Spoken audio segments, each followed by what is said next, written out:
Hello. So today I want to talk to you about sustainability and the environment.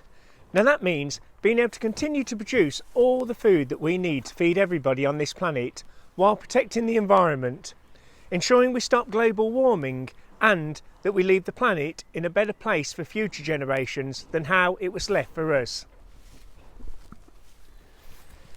Now, you may have heard or read on the news recently that one of the main reasons for global warming is greenhouse gas emissions from human activities, and one of the biggest culprits of that is carbon. But that doesn't mean to say that carbon is necessarily a bad thing. In fact, it's extremely important. Without carbon, there'd be no life.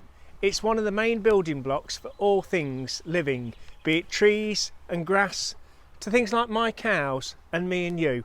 We're all made up of carbon.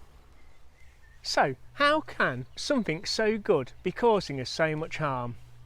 Well, it's all down to the way that we're living our lives today, releasing far more carbon into the atmosphere.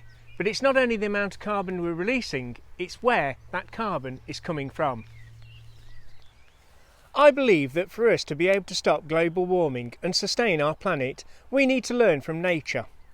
We need to learn to work alongside our environment, and who better to show us how that can be done than amazing animals like these, our cows, and also other ruminants like sheep, goats and deer.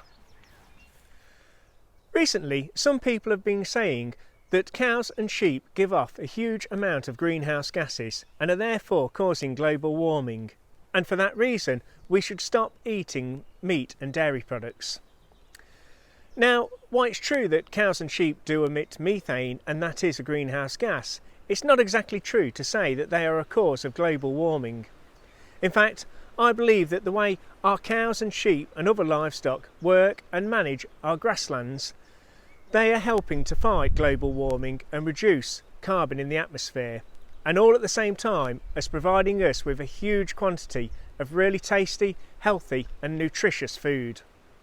Around 2/3 of our land is not good enough to grow crops, so instead we use it to grow grass and graze our animals to produce milk and meat. As our cows eat the grass, as part of the way they digest it, they produce a lot of gas called methane, which they then burp out.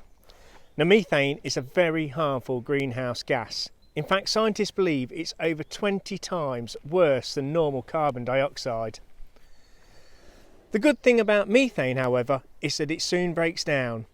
After about 10 years, it reacts with oxygen in the air and turns into water, which then falls as rain and carbon dioxide. It's this carbon dioxide that is then used by the plants, like grass. Plants like grass need 3 things to grow: light from the sun, water from the rain, and carbon dioxide, which it gets from the air. It uses these 3 things through an amazing process called photosynthesis and is able to turn them into a sugary food called carbohydrates, which is what the plant needs to grow. You could say our plants and crops are like an army of air purifiers, removing all of that potentially harmful carbon from our atmosphere. Here, instead of a snow globe, I've made a carbon globe using glitter to show the carbon. This shows how our livestock are releasing carbon in the form of methane into the atmosphere from the eating and digesting of grass. As you can see, it slowly settles back down to the ground, representing the plants absorbing it as they grow. There will also be some absorbed by the plants which isn't required, and that will be safely stored away underground in the soil. So the methane released from our livestock is feeding the grass, and that grass is feeding our livestock, which in turn is feeding us, and often from land that we're unable to grow a food crop on.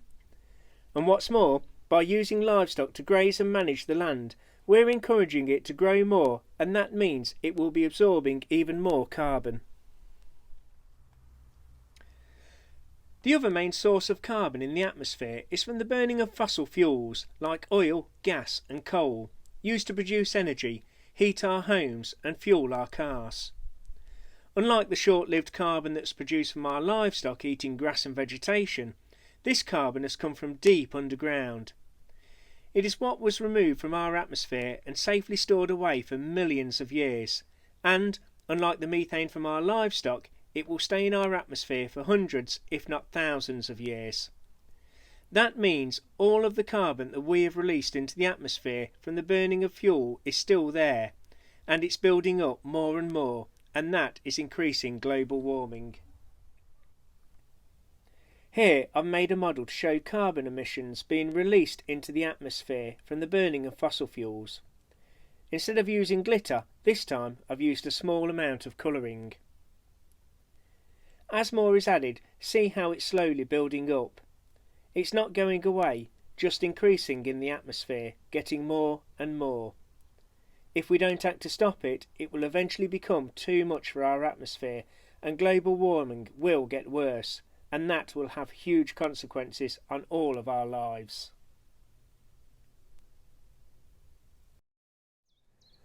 So instead of criticising cows, I really think we should be thanking them, because in grazing grass on land that we can't grow other crops on and encouraging it to grow, and as a result absorbing more harmful carbon from the atmosphere, they're helping us to sustain the planet and make it a better place. And not only doing that, at the same time, they're providing us with really exceptionally high quality, tasty, nutritious and healthy food like milk and meat. So girls, thank you very much.